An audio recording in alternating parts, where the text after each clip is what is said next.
pure evil. Right, so this is the intro track, Cocitus. The idea behind I thought it was cockiest. Cockitus. No, that's a different kind of thing. Very different. No, like the sort of naming convention behind that was in the first album. We had the intro track, Acheron, which is one of the rivers of the underworld in like ancient Greece mythology. And then Cocitus, or Cocytus, however you want to pronounce it, that's sort of like another river in that mythology as well, within Hades. So that's like kind of like continue that theme on. And like same as like the first album, we just wanted to have like a track so you could like sort of go into it, you know, into the album without just slamming straight on like a, you know, heavy riff or something like that. You know, we just wanted a little bit of a build up to like sort of build the tension up as well. Didn't you originally put Ultron in it or something? Yeah, that was it, because we used it as an intro track live a few times, and it was like, there's a line from Age of Ultron, it's like, there was, I can't remember the exact line, but it's something like, Ultron says, there'll be nothing left in this world but metal. And I thought that was yeah. that was like a cool like, thing just before the drop, so that was pretty cool. It's cool. Yeah, and, yeah, we've just jumped into Egypt now. Yeah, so we're on Egypt now. First, you know, proper song of the album, you know, with actual vocals and everything in it. And you know, I think it links to Cocitus and all the meaning behind that, because with Egypt we have got some, not mythology, but we have got some history behind it, which links to what we've got in the Cocitus as well. That's it. what was your kind of inspiration for the lyrics? You know, the song itself, the name Egypt, that we all came, because we originally had the name Egypt just because, purely because of the sound of the riff. It was kind of that Phrygian dominant kind of riff. Exactly. Yeah. So what was your kind of inspiration? So going with the name Egypt, I thought let's talk a bit about death, because you know it's the first song. Because it's on metal, the, obviously. Yeah, it is the first song on the album, but starting it with death, it is something that you cannot run away from.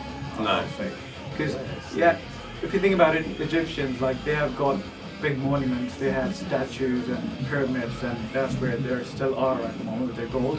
That's but it. they couldn't Pretty escape. much the pyramids, Yeah. because of like death. So they get closer to the gods. Yeah. They couldn't escape the death that waits for everyone. Like, it's not something to be worried about or concerned about. It happened, so there it is. That's it. And like I think, like as you say, you know, that topic of like pyramids and, you know, sarcophaguses and mummies and all that sort of stuff, it lends itself perfectly into lyrics, and like also, you know, just the sound of it, like you said, the Phrygian sort of Arabic sound, like, you know, as you said, you can't escape death, and like, you know, you've got these massive monuments that have stood the test of time, but people who built them, and you know, the people that are entombed with them, you know, they couldn't escape death, you know, no matter how much money they had or how, like, whatever their stature was in life, you know, whether they were the pharaoh, or it's the same nowadays, you know, you can be like the richest person in the world, but you're still not going to escape death. Well, that's true. Unless you walk Disney. Yeah. And then you're frozen.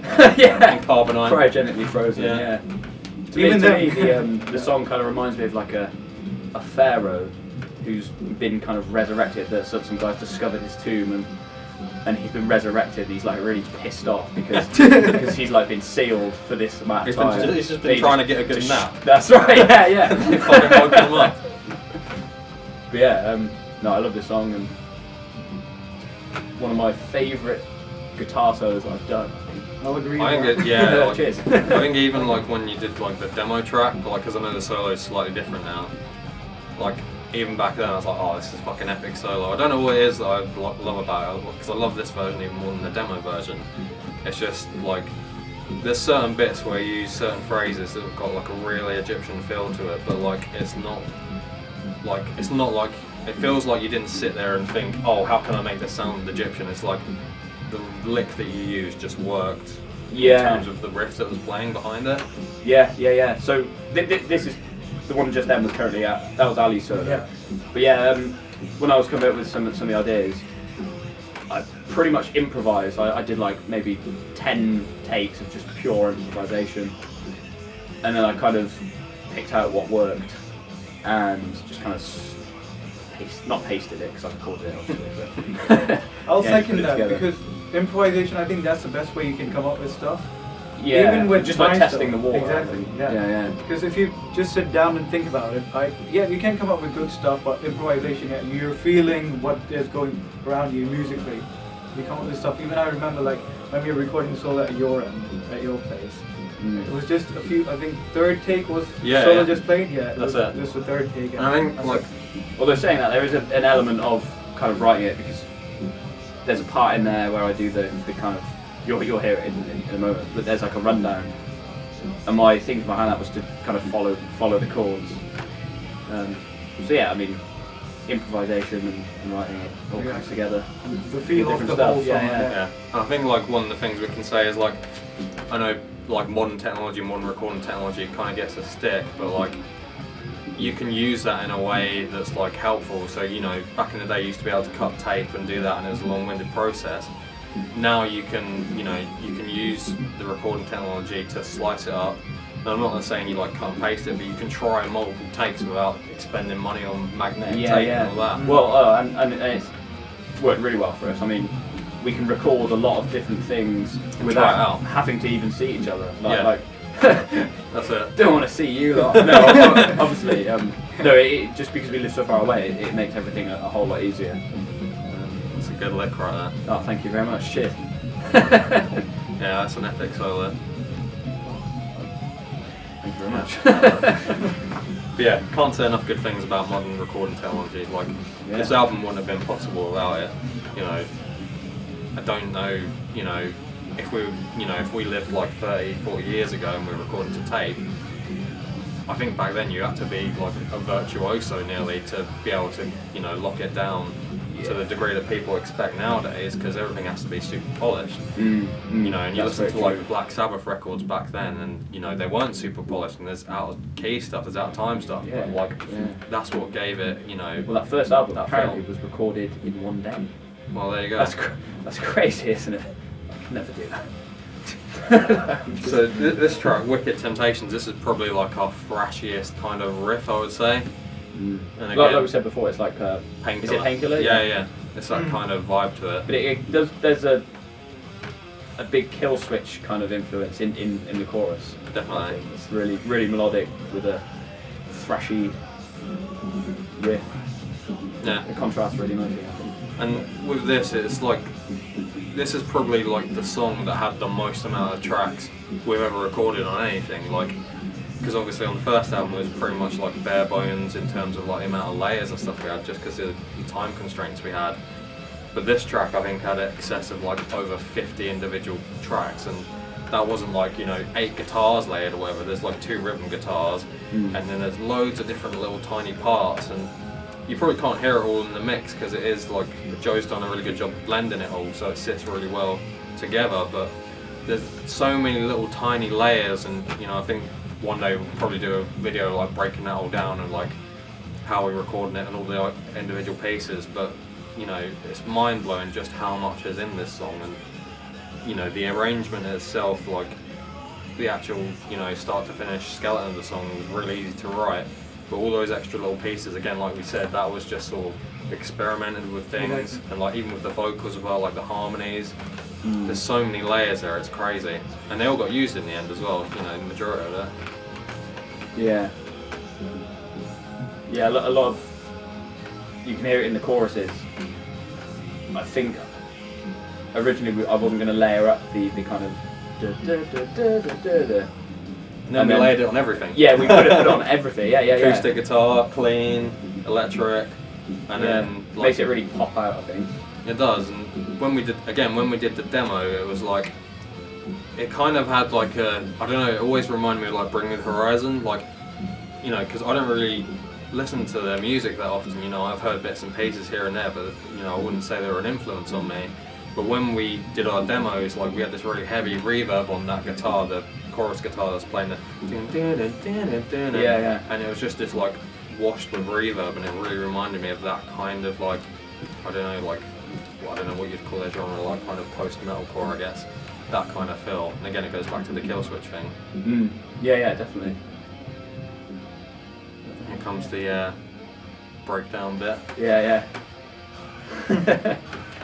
And that's me and Ali doing both those vocals there, And layered that's up. where you're going to be involved in live shows as well. Yeah. I'm good at shouting. Just getting everyone to shout hey. Yeah, that's my job. I've got one job. That's what I've got to do. I can do it. I believe in it. Yeah. But then again, like we were saying before, if we didn't have modern technology, trying to get that sort of sound where it sounds like there's a big crowd chanting that would be nigh on impossible. Because we could layer that, 50,000 times or whatever we need to get that sound. The best part of the song. The best It is the best part of the song. Yeah, it is great. Like when it gets to this bit here, like the outro is just, everything works perfectly. I think. High praises from the musicians that wrote it. Yeah. Who wrote it? Who is this? Yeah. And I've heard, because obviously, we've shown people various different pieces, like when we've been working on the album, when we've been recording it, and we've shown the mixes to some people as well, even before it's released.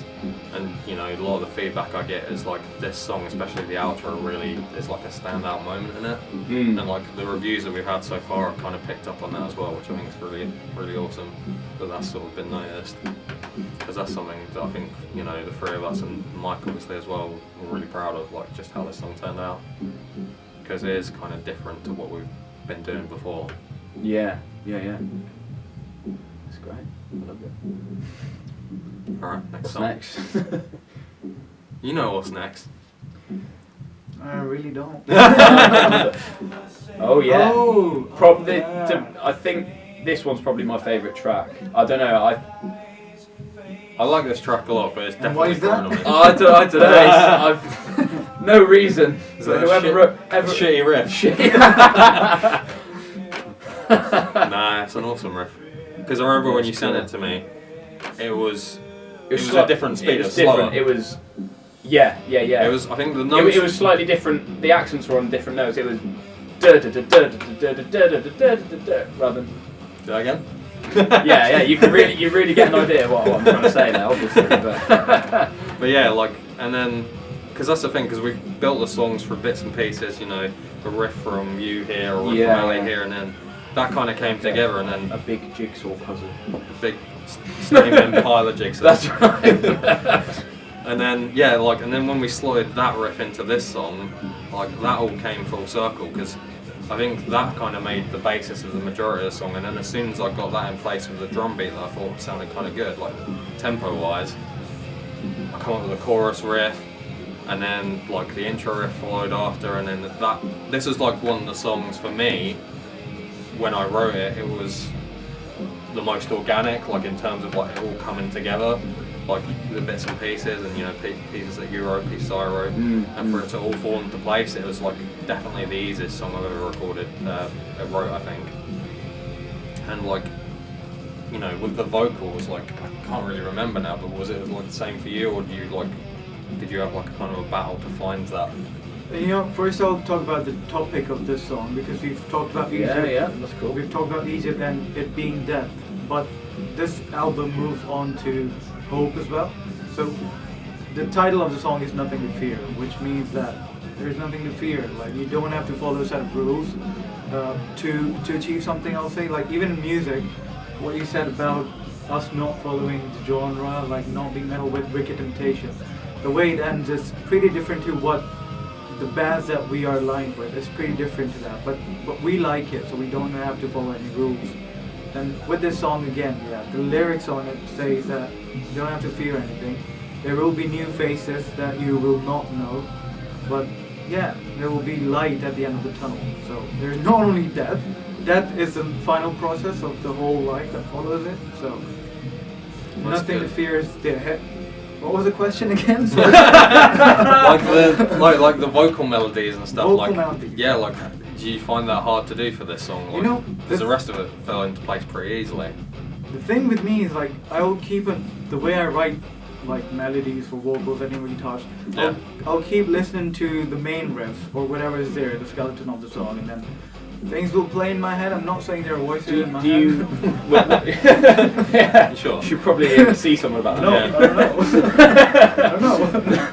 Do you But it write? also is. Do you write the vocal melodies with a guitar and you kind of play it on guitar? You hear it in your head. So and you have play done the guitar, some on a or guitar, do haven't you? Because Yeah. when we were like trying out ideas, like you were doing it on the guitar and Exactly. stuff.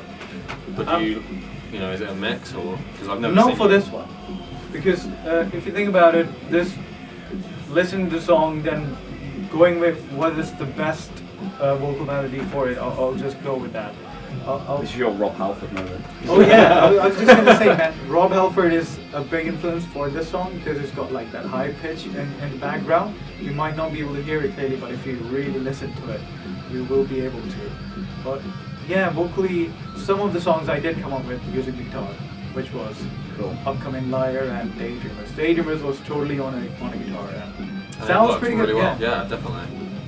And that's the thing sometimes, like, because I struggle to come up with vocal melodies. That's like one of my weaknesses. Like, I come up with riffs fairly easily, and I'm pretty good at cataloguing the ones I like and which ones I don't like and all that sort of stuff.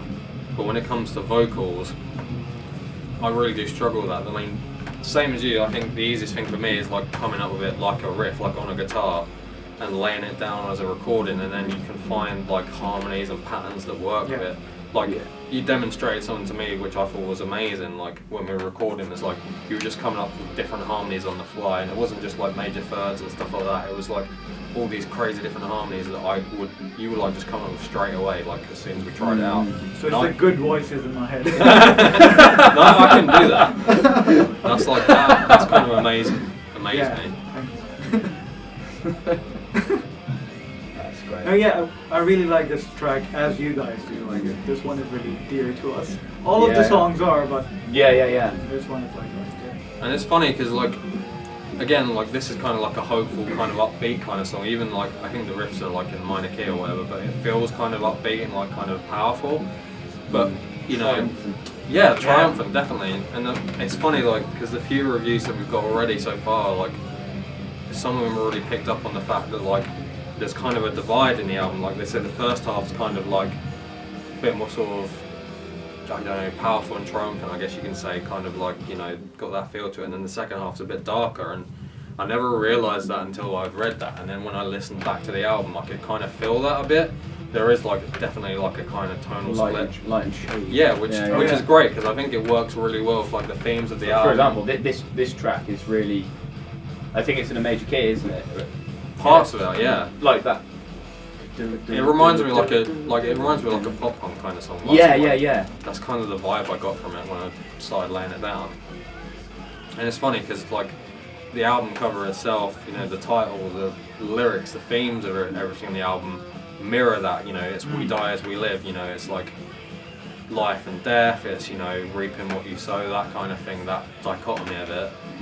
And it's weird how it's kind of manifested itself in the music and like the way we laid the track listing out. Like, and that wasn't even a conscious thing to like, oh, you know, we put all the heavier and like minor and dissonant songs towards the end of the album, and then, you know, the more standard ones towards the front. That's like totally an unconscious thing, and it's really weird how that's worked out like that. But again, it fits with the album.